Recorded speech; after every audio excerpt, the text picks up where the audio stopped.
Hello everyone, it's Seth, probably better known as Saffron Olive, and it's time for another edition of Brewer's Minute.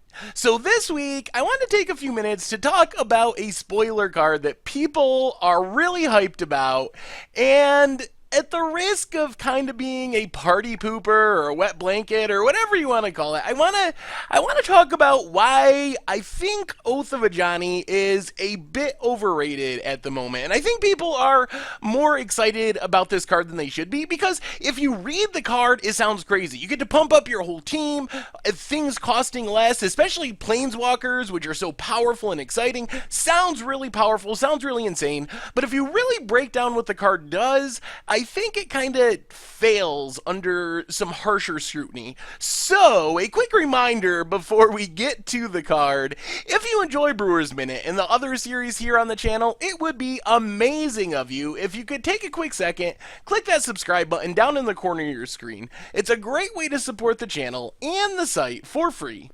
So, let's talk Oath of Ajani. The card itself: 2 mana, 1 white, 1 green, legendary enchantment like all the Oaths. When it enters the battlefield, you get to put a counter on all of your creatures, and it makes it so planeswalker spells you cast cost 1 less to cast. So when you read this card, it sounds powerful. As I mentioned before, making your stuff cheaper is a powerful ability. Being able to pump up your team can also be powerful. But if we really break down what this card does, I'm a little skeptical about it. So, first off, the thing I've gotten the most messages about from people, emails and tweets and so forth, is kind of the Oath of Ajani nut draw. You can play a Thraben Inspector on turn 1, play Oath of Ajani on turn 2, it makes Thraben Inspector a 2/3, so it's a better blocker. Then, on turn 3, you can play Gideon Ally of Zendikar, turn 4, Nissa Vital Force. You can even top that off with a Sorin or some more expensive planeswalker. So you can get this nut draw where you just start jamming your planeswalkers really quickly, hopefully use them to take over the game. And I admit that that's powerful. Turn 3 Gideon is powerful. Turn 4 Nissa is powerful.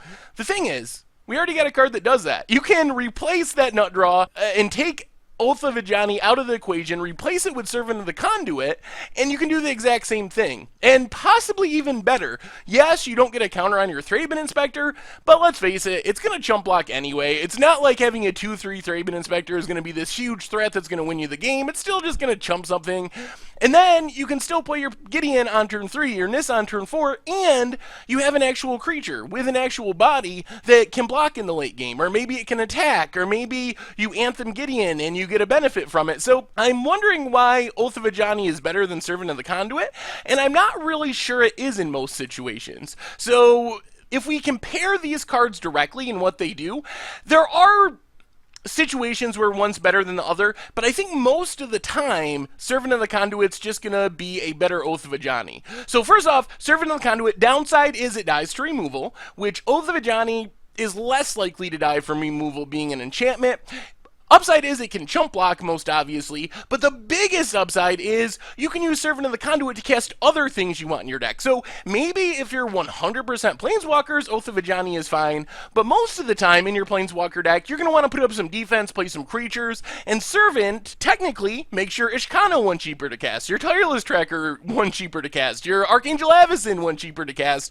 So making mana for anything is much more powerful than making mana for one specific thing. As far as Oath of Ajani, as I mentioned before, the upside is it's not going to die to Grasp of Darkness or Ruinous Path. Yes, there is enchantment removal, but it's not nearly as common, especially in main decks, as is creature removal. The one thing that it does better than a Servant of the Conduit is pretty fringe, though. Other than not dying to removal, the biggest upside of Oath of Ajani is when you get these really weird turns. Say you play your Oath of Ajani, the game goes on for a while. Technically, on turn 5, Oath of Ajani gives you 1 mana off a Gideon and 1 mana off a Nissa, so you could play 2 Planeswalkers in the same turn. So it's technically adding 2 mana on that turn, which Servant of the Conduit can't do. So there are fringe situations with weird hands and weird draws where Oath of of Ajani is going to generate multiple mana on the same turn, but I think those situations are going to be relatively few and far between. So that brings us to the second half of Oath of Ajani, and I think that the second half of Oath of Ajani really needs to be relevant for the card to be good. So where I could see Oath of Ajani really shining is in a deck that's not only making planeswalkers cheaper and playing powerful planeswalkers, but is going wide somehow and can really take advantage of the Anthem effect. That's something that Servant of the Conduit can't do. So maybe there's a deck that's playing some Gideons and some Nissas, like a green-white token deck, for example, also playing Angels of Inventions or Avaya Parishi or Retreat to Emeria, some way to generate tokens and kind of go wide, then playing an Oath of Ajani, pumping up your team, and making your finishing planeswalkers cheaper.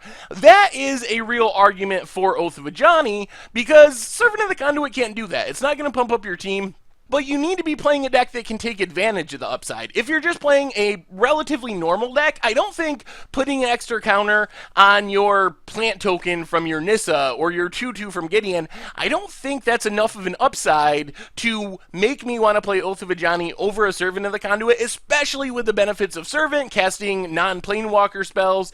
So I think you really need to have a specific deck for that. However, even here, there's kind of an argument against it, because we have Collective Effort, and if being a token deck was enough of a reason alone to want the ability to put +1/+1 counters on all your creatures, Collective Effort is arguably better than Oath of Ajani because it does a lot of other things. So yes, Oath of Ajani can make your planeswalkers less expensive, but Collective Effort can kill an Emrakul, which is pretty relevant in our current standard.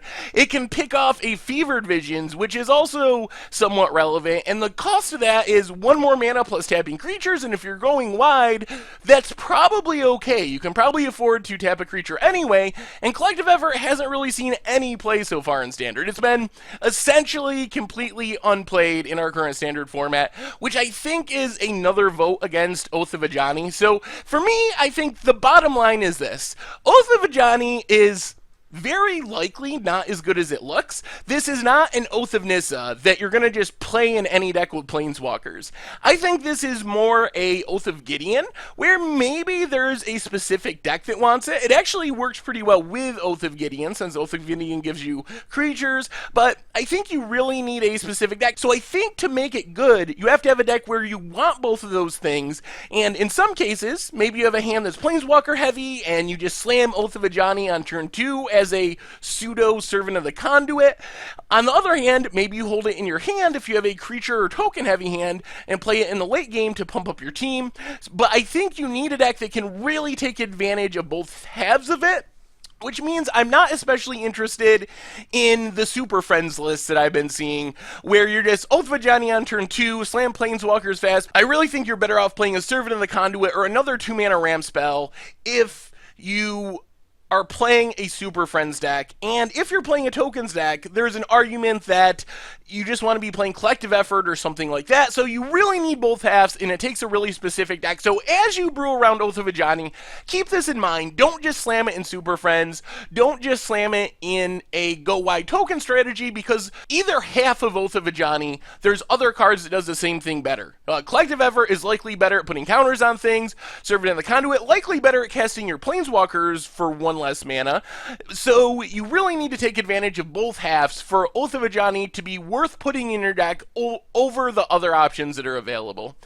Anyway, that's been our Brewers Minute for this week. Thank you very much for watching. I hope you enjoyed the video, and I will talk to you soon.